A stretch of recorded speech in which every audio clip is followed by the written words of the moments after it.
भारत में नृजातीय समस्याएं।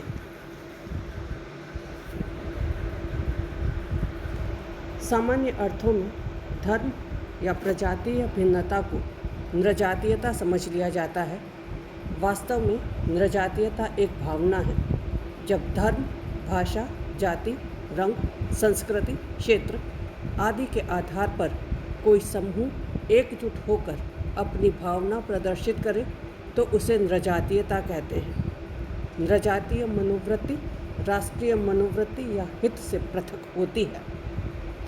नृजातीयता एक ऐसी साझा नस्ली, जनजातीय या सांस्कृतिक समूह है जो किसी जनसंख्या में आसानी से पहचाना जा सके। व्यक्तियों के एक ऐसे समूह को नृजातीय स्तर पर परिभाषित किया जाता है जिसमें वे स्वयं या दूसरों के द्वारा यह समझे जाते हैं कि उनमें कुछ ऐसी सामान्य विशेषताएं हैं जो उन्हें अन्य समाज से अलग करती हैं। नृजातीयता की परिभाषा देखें तो के सिंह कहते हैं, नृजाति का अर्थ उन लोगों से लिया जाता है जिनमें निश्चित रूप से एक समान जैविकीय, सांस्कृतिक और जैविकीय सामाजिक लक्षण पाए जाते हैं। नृजातीयता की भावना तब उत्पन्न होती है जब किसी क्षेत्र के लोग बाहरी लोगों की उपस्थिति के कारण अपने स्थानीय संसाधनों एवं अस्मिता पर संकट महसूस करने लगते हैं एवं स्वयं को सुरक्षित रखने के लिए अति सुरक्षात्मक होने का प्रयास करते हैं, जो अलग क्षेत्र, राज्य या देश की मांग के रूप में सामने आता है। नृजातीयता के कारणों में मुख्य रूप से गरीबी, अशिक्षा, बेरोजगारी, पहचान संकट जैसी समस्याएं होती है। इन्हीं समस्याओं के आधार पर भारत में कुछ नृजातीय समूह जैसे विदर्भ, गोरखालैंड, बोडोलैंड आदि अपनी नृजातीय भावना को समय समय पर प्रकट करते रहते हैं। नृजाति समूह की विशेषताएं। नृजाति एक सामाजिक, सांस्कृतिक, धार्मिक और भाषाई समूह है। दूसरा, एक नृजाति समूह दूसरे नृजाति समूह से सांस्कृतिक पहचानों से भिन्न होती है। अर्थात जब दो नृजातीय समूह आमने सामने हैं तो हम उन्हें सांस्कृतिक विभेद के माध्यम से पहचान सकते हैं। तीसरी बात, जनसंख्या के आधार पर क्षेत्रीय स्तर पर अपना प्रतिनिधित्व करते हैं। एक क्षेत्र के अंतर्गत इनका जो जनसंख्या का निवास है वह अधिक होता है और वहाँ पर वह अपनी पृथकता को प्रतिनिधित्व करना चाहते हैं।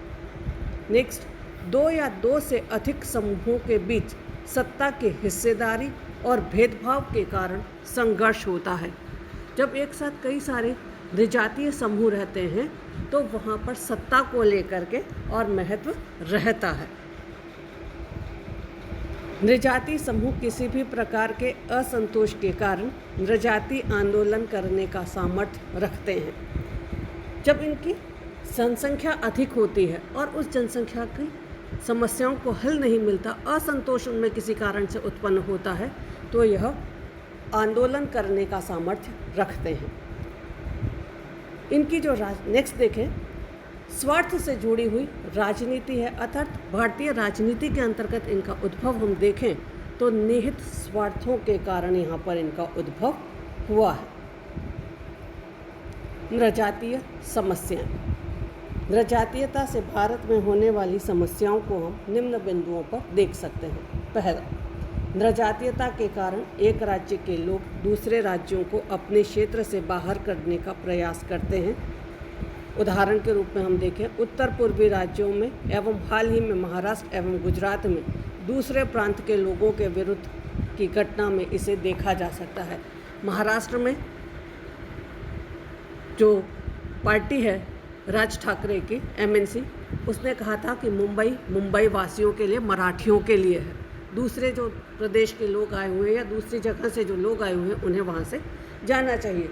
यही स्थिति हम दूसरी जगह पर भी देखते हैं। नृजातीयता के कारण कुछ क्षेत्रीय लोग स्वयं को देश से अलग होने की आवाज़ भी उठाते हैं, जैसे जम्मू कश्मीर के अंतर्गत कश्मीर के जो अलगाववादी संगठन हैं वह देश से अलग होने की आवाज़ उठाते रहते हैं। इसी प्रकार से पंजाब के जो खालिस्तानी संगठन थे वह भी पंजाब से अलग होने की बात या भारत से अलग होने की बात उठाते रहे। तीसरी बात, जनजातीयता के कारण अलग राज्यों की मांग उठने लगती है।